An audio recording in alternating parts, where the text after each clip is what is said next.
Il fallait alors voir l'unique Burkinabé, un peu timide aux premières heures à l'idée de croiser leurs regards, pensant n'appartenir ni au matin, ni bien au soir, ni même à aucun de ces coins de rue. Puis il fallait le voir hurler, après les allers-retours, à la ville en secret, à la rue sans recours malgré sa gueule cassée, supplicié du centre jusqu'au pourtour malgré la peur typique à se lier d'amitié.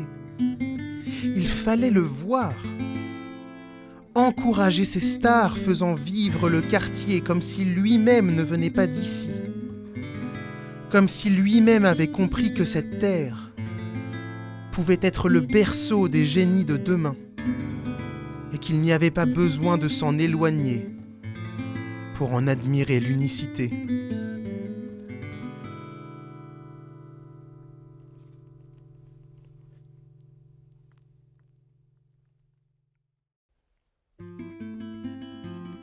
L'Espagnol emmêla soudain le monde de ses pieds, et sa frappe lourde percuta violemment l'une des bouteilles en plastique, dont le contenu se déversa sur la terre brûlante, laissant là une fine flaque d'eau rapidement absorbée. Le Burkinabé leva les bras. Tout le monde leva les bras et l'Espagnol usa des siens pour célébrer son but, mimant l'oiseau, un oiseau quelque peu raide avant que le Burkinabé ne réalise qu'il s'agissait d'un avion. Puis l'Espagnol se mit à danser, toujours dans le même mouvement, ses jambes flageolant comme celles d'un coq à la parade. Et si tout cela n'avait aucun sens, il fallait voir l'euphorie inattendue qui l'emportait.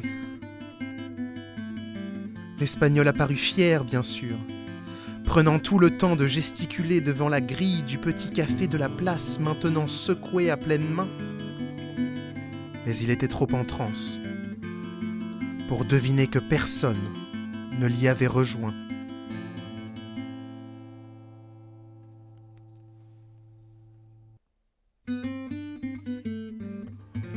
L'Italien avait en effet coupé court à l'envol de chacun, puisqu'il se tenait près du poteau humide que tous se mettaient à inspecter. L'Espagnol se retourna, et ses mains atterrirent finalement sur ses hanches. Il sprinta pour rejoindre son détracteur et sa bande, qui tentaient de trouver chaque prétexte pouvant servir à invalider le miracle hispanique. Il rappelait là encore comme il était simple de parodier les plus grandes tragédies. Certains parlaient en toute mauvaise foi de la bouteille cabriolant dans le sens opposé, d'autres du t-shirt retombant du mauvais côté, et l'Italien de savourer l'idée commune et tranchée que l'Espagnol ne pouvait de toutes les façons pas être récompensé d'une telle arrogance.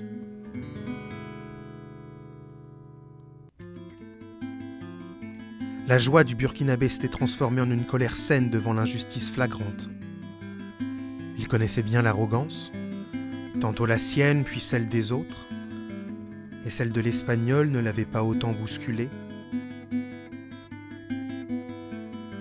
Il sauta alors du trottoir, et tous scrutèrent l'intrus qui s'introduisait sur leur parcelle sacrée. Le Français et l'Allemand montraient les muscles, et l'Anglais saisit aussitôt l'occasion de plonger dans l'action, tous entourant le Burkinabé d'un seul homme. Il croyait pouvoir l'impressionner, mais trop ignare et trop lent. Il ne comprenait pas que ce gamin ne pouvait rien craindre d'une énième battue. L'enfant contourna alors les torses gonflés et récupéra ce qu'il restait de plastique ratatiné. Il souffla au goulot pour lui redonner forme et le replaça au milieu de leurs regards en biais.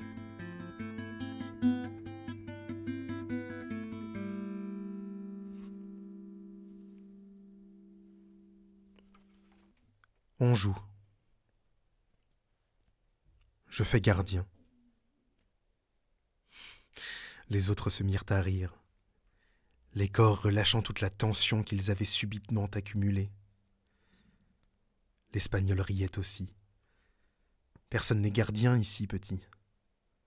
Y a pas de gardien. Tu t'es cru à la Coupe du Monde ou quoi? Ici tu marques, ou tu ne sers à rien.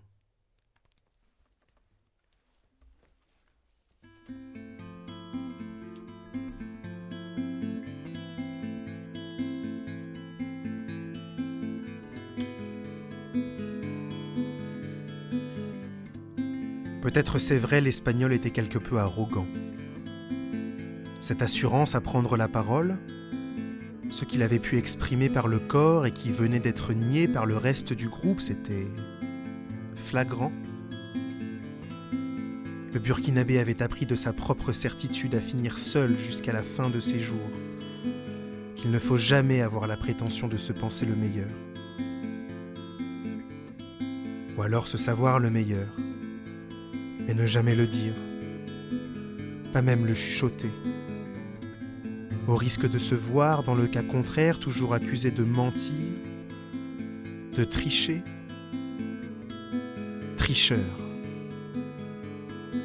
Voilà ce surnom en silence, dont l'Espagnol était par tous affublé.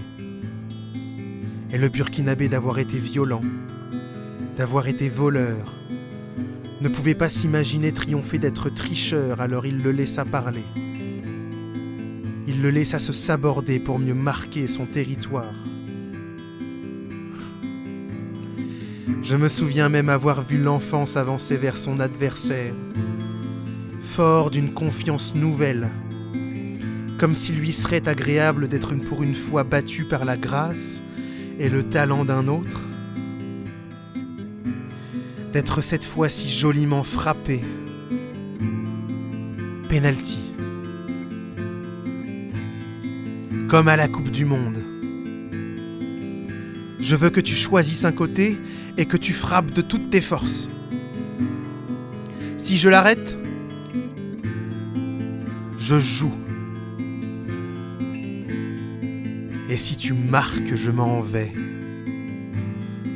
Et je te regarderai tirer dans le but vide, si c'est ce que tu appelles football. De toutes les grandes occasions où il fit valoir sa trempe aux yeux de tous, le Burkinabé considérait celle-ci comme une chance réelle, une fortune inespérée d'être finalement validée. L'Espagnol le regarda et fit tourner le ballon qu'il tenait depuis un long moment entre les mains, et c'était comme s'il tentait de décrocher, du bout de ses doigts, la boule mise en cage qui fusait aux quatre coins de son ventre. Qui t'a fait ça?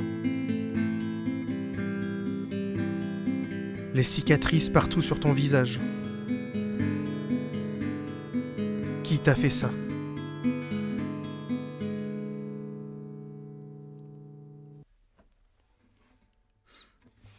Les mauvais joueurs.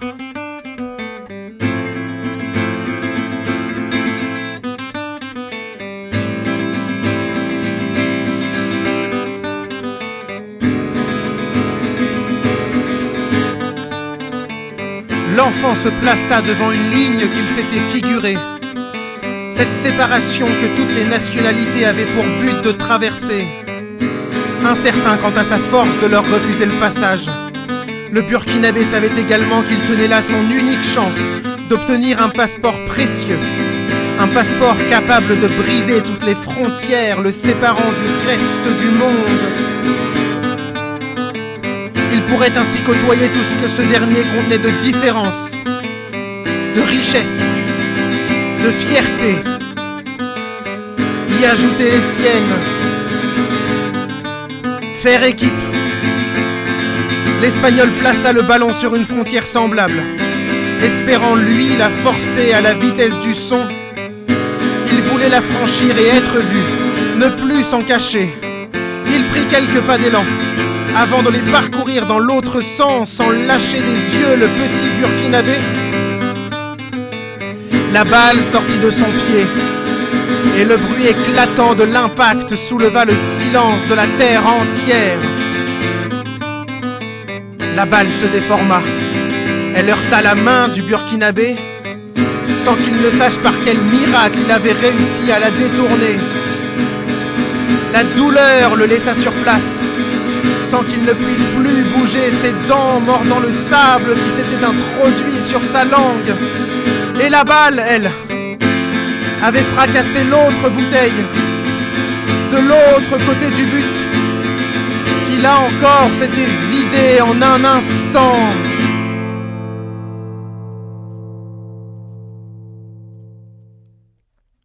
Personne n'y croyait. Personne ne voulait y croire.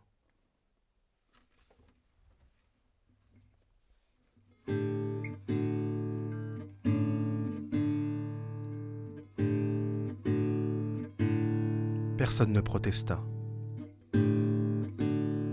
Personne non plus ne s'opposa à ce que le Burkinabé se relevât,